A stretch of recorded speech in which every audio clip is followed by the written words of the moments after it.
Assalamu alaikum and welcome back. Now let's continue from our previous lecture.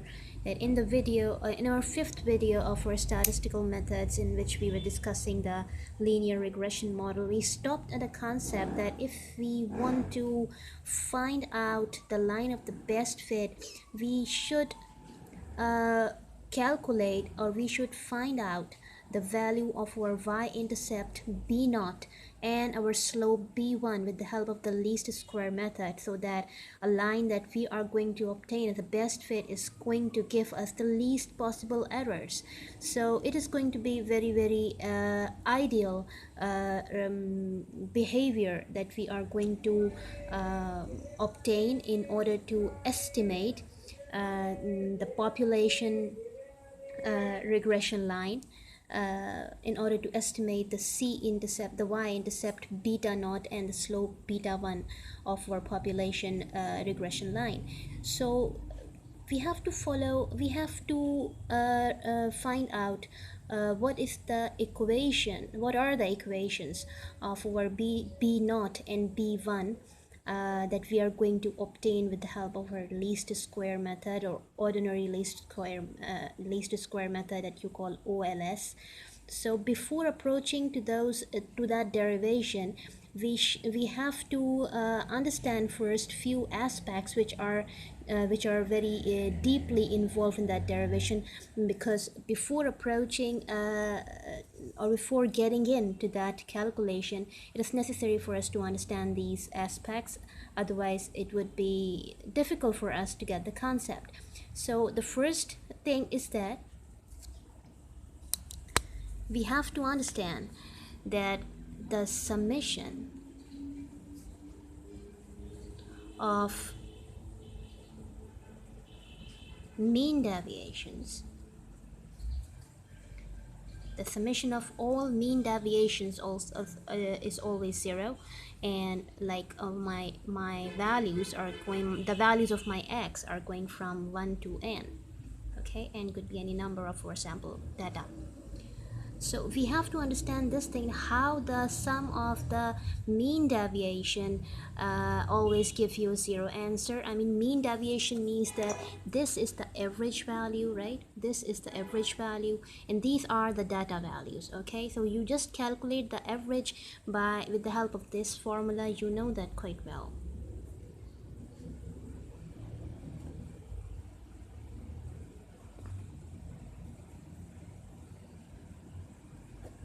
In the sum of all values upon total number of values, where I is going from 1 to n. This is the major formula for arithmetic mean that we calculate and that we study in the junior classes. Okay, so if this is your x bar, then suppose that you are having several x values over here, here, and here, and your x bar is right over here. The location of your x bar is over here. So this is your x1, for example, this is your x2, this is your x3, this is your x4, and so on. So this is it. Okay, so the distance of all these points from the x bar is said to be the deviation. Okay, how far away these points are from their mean values. Okay, all these points, all these distances from the average. So this distance from x2 to x bar is calculated as x2 minus x bar. This value from this distance from x bar to x3 is still calculated as x3 minus x bar, and so on. So you see, the sum of all these values is equals to 0. That's what exactly it means. So the sum of the mean deviation always gives you 0 answer. So let us understand this thing with the help of a short derivation, how this thing is equals to 0 algebraically. Now, before directly solving this or directly evaluating this equation with the help of n number of data samples, how about if we just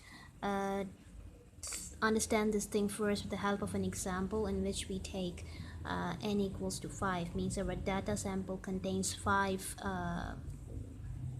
points or 5 values, for example. Okay, so this is going to be written like this. I is going from 1 to n, 1 to 5. Okay, and xi minus x bar equals to 0. Okay, and you can see here that according to this primary definition of your arithmetic mean, my n is 5 here, so x bar in this case is going to be summation xi upon 5. Here my n is 5. Okay, so in this respect my summation xi is going to be 5 into x bar. It can be taken like this, okay, where I is going from 1 to 5. Alright, so this is something that we have to keep in mind. Now let's come over here.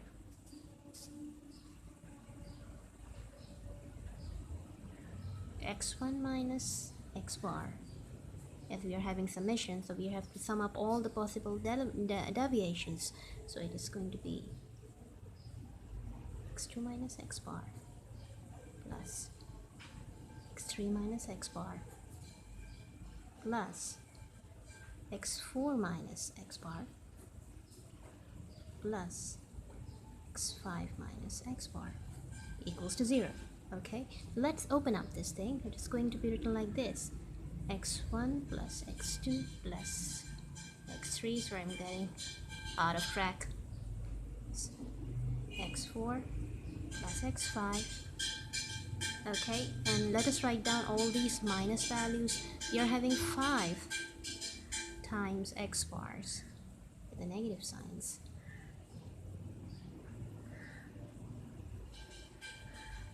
equals to 0. Okay, so this is actually, I can write this thing in this way.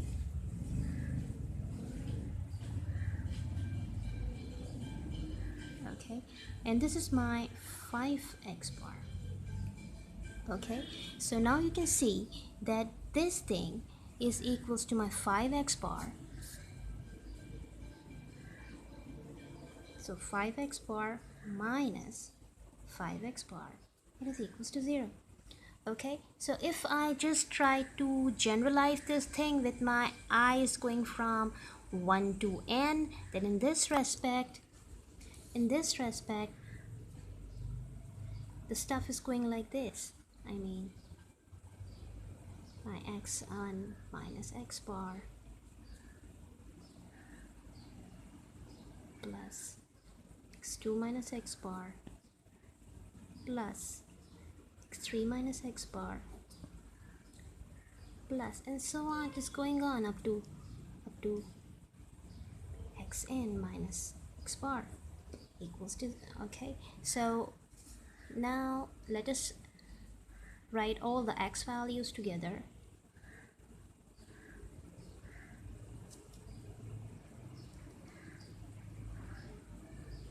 Okay, and all the x bars with the negative sign, so combinedly it can be written like n times x bar, and this thing can be written in the form of summation. I is going from 1 to n, my xi minus n times x bar, x bar is over here.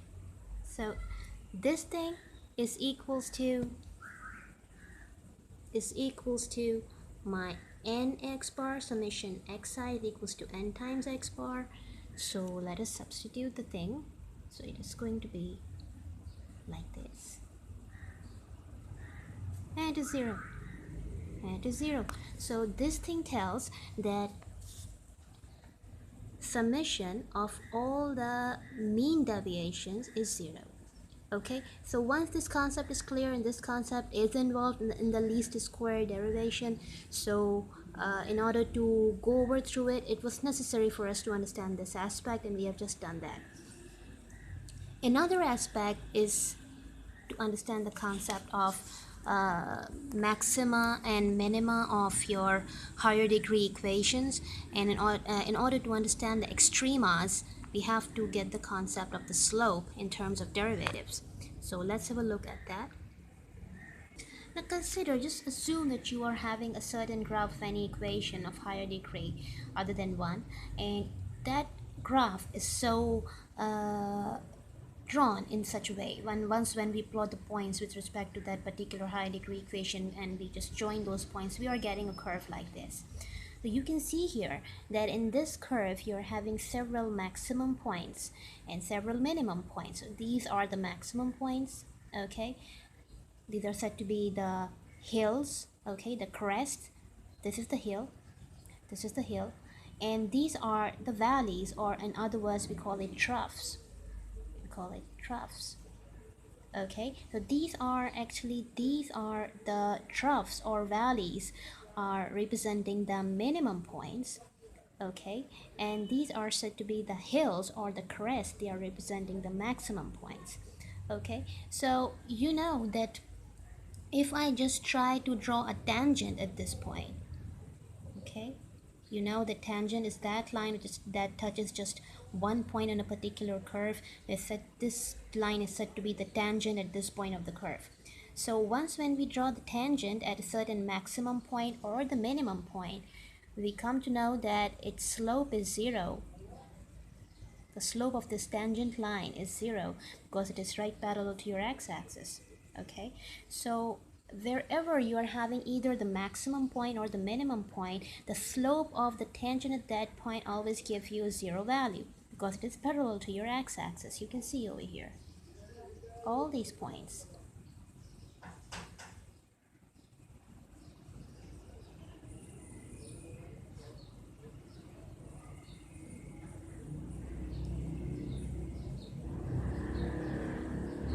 Okay, so all these tangents are having 0 slope. Okay, so once when you are going to obtain in order to find out the slope 0, we just find out the derivative of this curve with respect to this point.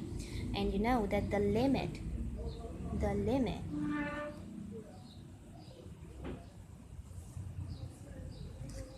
of the slope of the tangent at the particular point is actually the derivative of this function evaluated at this point.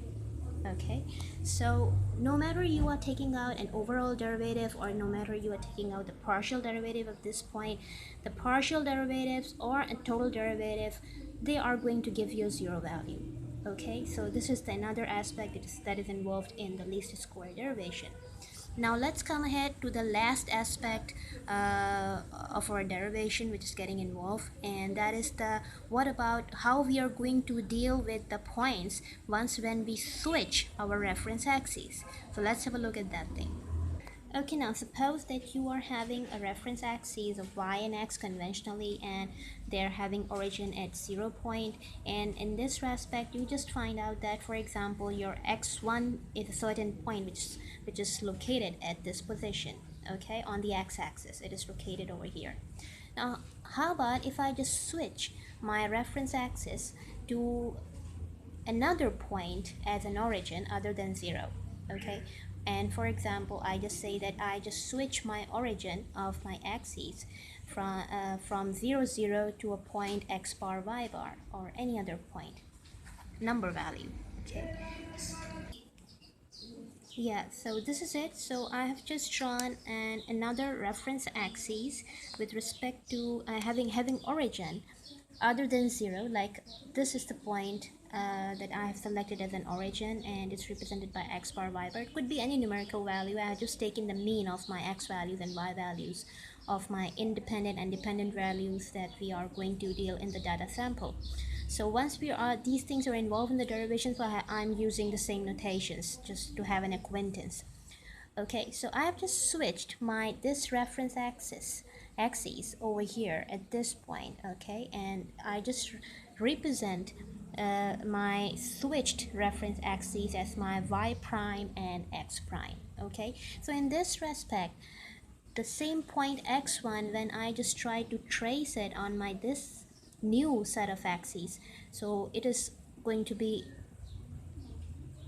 located over here, and I just name it as my x1 prime with respect to my new axes representations. So this x1 prime is having this distance from its new origin. Okay, so how I'm going to calculate this distance? You can see that this whole distance, the distance of my x1 from its origin 0 is this length x1. Okay, and the distance of the x bar, this is the point where my x bar is, this is the point where my y bar is, so this point is over here. So the distance of the x bar from the origin is over here, like this. Okay, so if I just subtract my x bar from my x1, I'm getting this length. So I can write x1 prime as the difference of my x1 from my x bar. Okay, so and if I generalize, it could be any value other than x1, but if it is xi, it can be written like this, corresponding as xi prime if x is expressed as the subtraction or the difference of my xi and my x bar.